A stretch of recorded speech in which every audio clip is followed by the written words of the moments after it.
Hello दोस्तों, क्या आप लोगों की कार ब्रेक मारने पे आवाज़ कर रही है? तो उसके पीछे क्या रीज़न रह सकता है और कितना खर्चा करना पड़ सकता है? आज इस वीडियो में मैं आप लोगों को बताने वाला हूँ। तो सबसे पहले मैं बात करना चाहूँगा कि आप लोगों को आपकी कार जो है वो सर्विस सेंटर में रिपेयर करानी चाहिए या फिर कोई लोकल मैकेनिक के पास से करवानी चाहिए।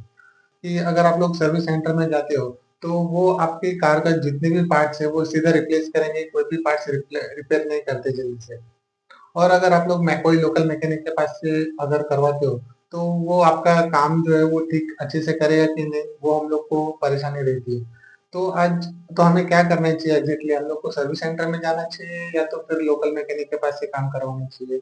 और हमारा का हम लेकिन हम लोग को ऐसा सॉल्यूशन चाहिए जो हमारा काम भी अच्छा हो, लेकिन हमारा जो का खर्चा करना पड़ता है हम लोग को वो कम हो खर्चा हो। उसके लिए हम लोग को क्या करना चाहिए? वो जानने के लिए आप लोगों को मेरा ये वीडियो अंत तक देखना ज़रूरी होगा। तो चलिए दोस्तों शुरू करते हैं। सर्विस सेंटर में बेसिकली अगर समझ लीजिए आप लोग ब्रेक सर्विस के लिए अगर सर्विस सेंटर में जाते हो, तो वो लोग क्या करते हैं, ब्रेक पैड अगर समझ लीजिए खत्म हो चुका हुआ है, तो ब्रेक ब्रेक पैड के साथ में वो लोग ब्रेक डिस्क यानी कि जो रोटर रहता है, उसको भी रिप्लेस कर डालते हैं।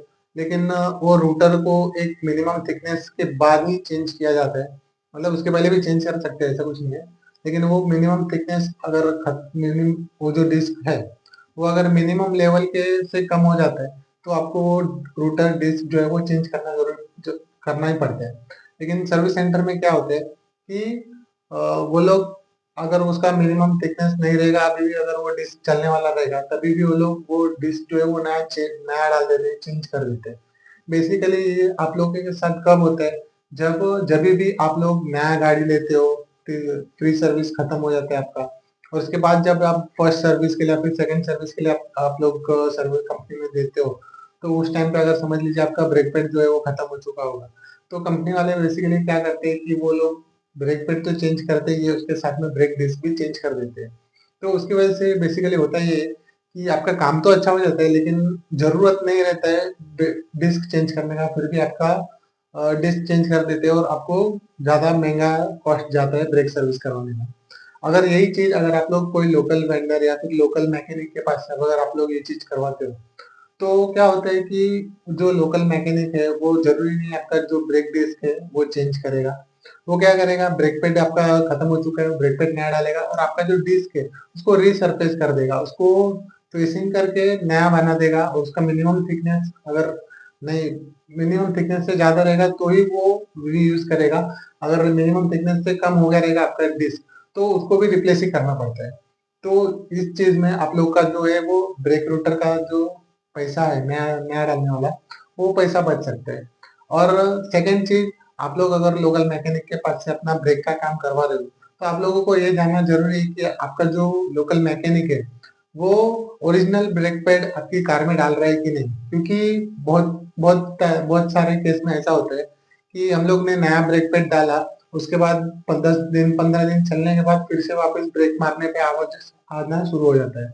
वो इसीलिए होता है क्योंकि अगर लोकल मैकेनिक है, अगर वो ओरिजिनल पार्ट नहीं डाल रहा है आपकी कार में, तो हो सकता है कि आफ्टर मार्केट जो लोकल कंपनी है, जो आपका कार का जो ब्रेक पैड है, उसको अगर आपकी कार में डाल दिए, तो हो सकता है कि वो 10-15 दिन चलने के बाद 10-15 दिन के बाद वापस से आपकी गाड़ी में जो है ब्रेक मारने पे आवाज़ आना शुरू हो सकता है। तो आप लोग जभी भी अगर लोकल मैकेनिक के पास से काम करवाते हो, तो आपके सामने मैकेनिक जो है वो ओरिजिनल ब्रेक पैड आपकी आपकी कार में डाल रहा है कि नहीं, एक तो वो आप लोगों को देखना चाहिए। सेकंड, आप लोगों को जो जूना ब्रेक पैड आपकी कार से जो आप लोगों ने निकाला है, वो उनके पास से वापस से आपको ले लेना चाहिए ताकि आप लोगों को पता चल सके कि आपकी कार में कौन-सा पार्ट क्या चेंज हुआ है, क्योंकि नॉर्मली जो कार्स ओनर रहते हैं उन लोग को पता नहीं रहता है कि कौन-सा पार्ट क्या होता है। तो अगर आप लोग एक बार उनके पास से अगर पार्ट्स ले लेंगे तो आप लोगों को पता चल सकेगा कि ब्रेक पैड क्या होता है और ब्रेक रूटर्स क्या होता है।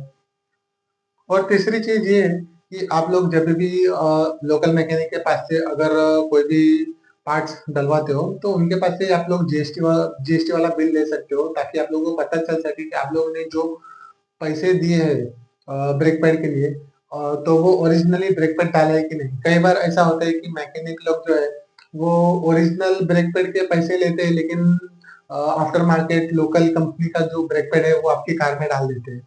तो अगर आपके पास ओरिजिनल जीएसटी वाला बिल रहेगा, तो नेक्स्ट टाइम अगर समझो आपके साथ ना हो, मैं तो नहीं चाहूँगा कि आपके साथ कभी ऐसा हो, लेकिन अगर समझो आपके साथ कभी ऐसा हो गया कि आप लोगों ने नया ब्रेक पैड डाला आपकी गाड़ी में, लेकिन 10-12 दिन हो गया और उसके बाद फिर से वापस से आवाज़ स्टार्ट हो गया आने का।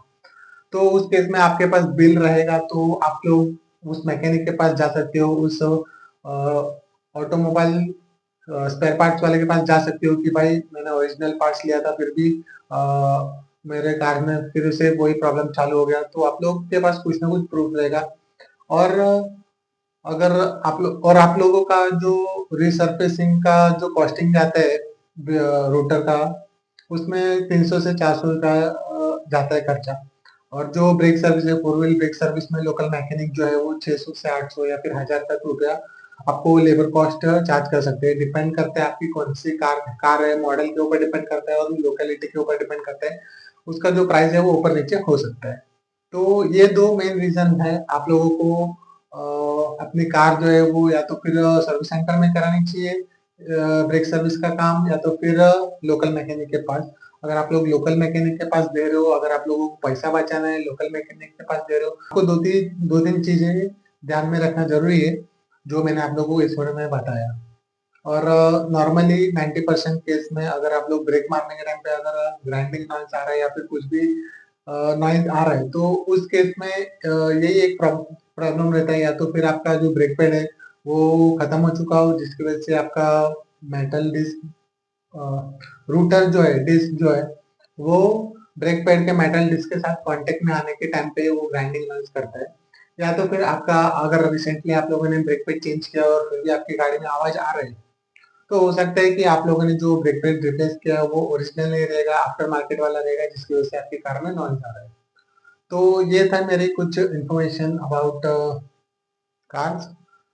तो अगर आप लोगों को मेरा ये वीडियो अच्छा लगा हो तो लाइक करें, शेयर करें और सब्सक्राइब करें और कमेंट करें, ताकि आप लोगों को कुछ भी नई जानकारी चाहिए होगी कार्स के रिलेटेड, तो आप लोग मुझे कमेंट में जरूर बताइए, ताकि मैं आप लोगों को जल्दी से जल्दी रिप्लाई करके आप लोगों को हेल्प कर सकूं। Thank you.